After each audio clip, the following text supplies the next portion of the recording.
What's up, guys? So I haven't seen a lot of videos on XT2 Cub Cadet part replacements or where things are, so I'm going to do a quick video on replacing a solenoid, and I'll get right to it because I know you probably are in a pinch to get something done.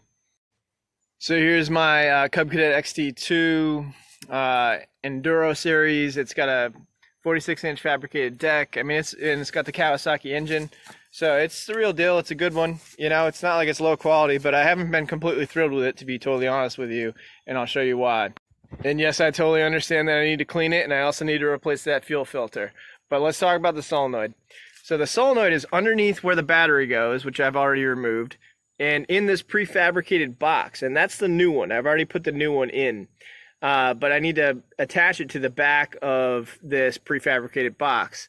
It's in the worst possible spot to be able to quickly test it because it's underneath the battery in this prefabricated box that you can't get around. There's no holes to access anything.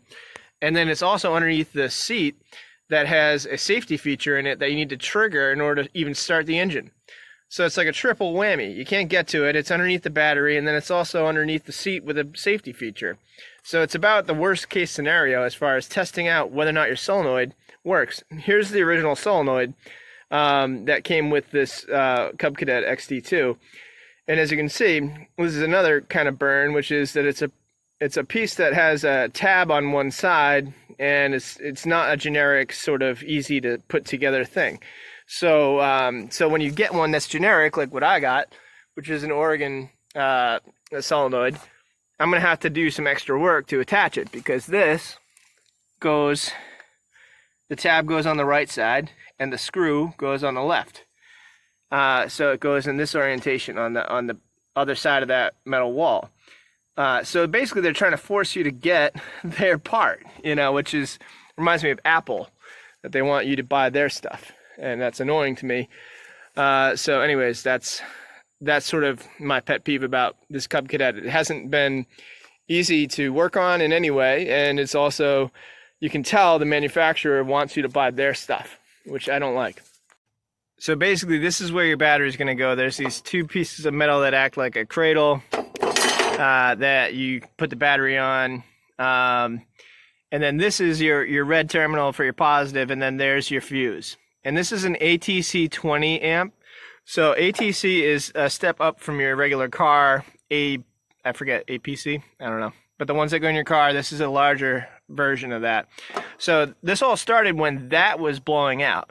And I'll show you a couple things. I kept blowing I kept blowing it out and blowing the fuse on it, and I couldn't figure out what was going on. So what I did was, first, I disconnected the light in the front, and that actually ended up being the solution.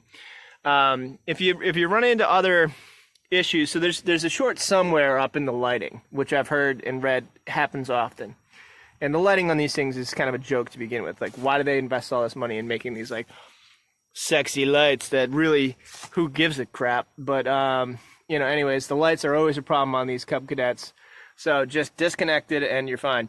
Now, one other thing that could have been a problem with this is the choke. So there could have been an issue with the choke. So the nice thing about this, the one easy thing that they did, you can take this all off by raising this up, take that one wire, disconnect that one wire harness, and you can take this entire piece off by just lifting at like a 45-degree angle away from the front of the unit of the engine. So it's got that nice feature that you can basically just take the whole hood off, which is nice. So there's one thing they got right. But basically, here's where your choke is on a spring. Oops, sorry, right there.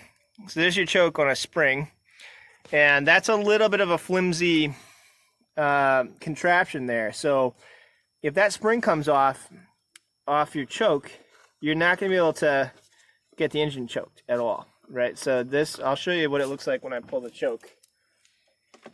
If you can see it, when you pull the choke, there you go. Now, if that spring comes off and doesn't pull that back down, you could be in a permanent state of choke, or you could be in a permanent state of not choke, which can mean that you're not going to be able to start your engine. So anyways, check that, make sure that that's connected and there's no issue with that spring. The other possible causes could have been the actual starter itself, or it could have been the key apparatus. Again, the key apparatus is like virtually impossible to get at without taking everything off. There's a bunch of like full fabricated parts that go all the way, wrap this whole thing, and you would, be hard pressed to get at that key easily, which is another bummer. So there's ways to pop that piece off, but it's a drag that they made these things hard to access. Also, you want to look for any shorts or crimped wires, wire harnesses that aren't connected all the way, or issues along the way with crimped wires or disconnected wires. You want to make sure that your ground on your negative is really well connected. And yeah, so basically it ended up being the solenoid in this case, and I replaced it with a generic that was about $10, and now it starts right up. But I don't have lights because who knows what's shorting out on the lights. But either way, it starts, and that's what I care about.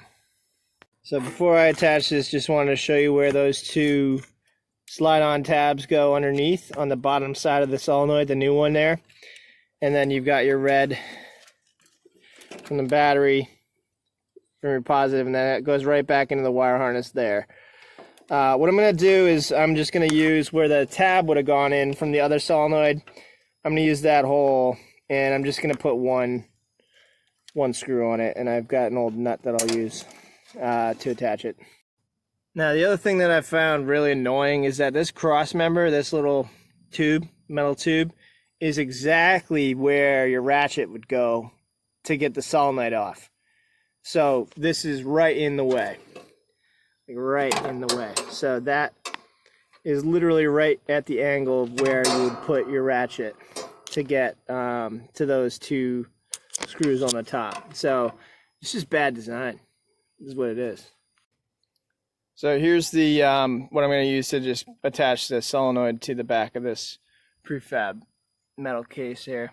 So, it's pretty easy, and you can do a second one if you want. I'm just going to do one. So that's what it looks like there on the inside. And I just took the little metal crate that holds the baskets on off so I could access this pretty easy. Alright, so next you got to put in these two little baskets to get underneath your battery. So get those in.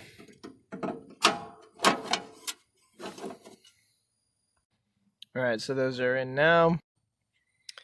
Connect up your battery. Gotta get the negative on next. Then you just have to put on the dumbest, most tedious latching system to hold the battery in place of all time. So what I recommend on this total piece of junk is put this in first on the right, and then just press down really hard on the left to just push it through. There you go. But it's really not a good system. So this video really just turned into me trashing Cub Cadet for 20 minutes, but you know what? They deserve it. That thing actually bent multiple times to make it fit properly, so I didn't have to rack my hands every time I put a battery in. Alright, let's test her out here. Make sure that, alright, yep. We got our power, got my breakdown, got my choke going. Choke open.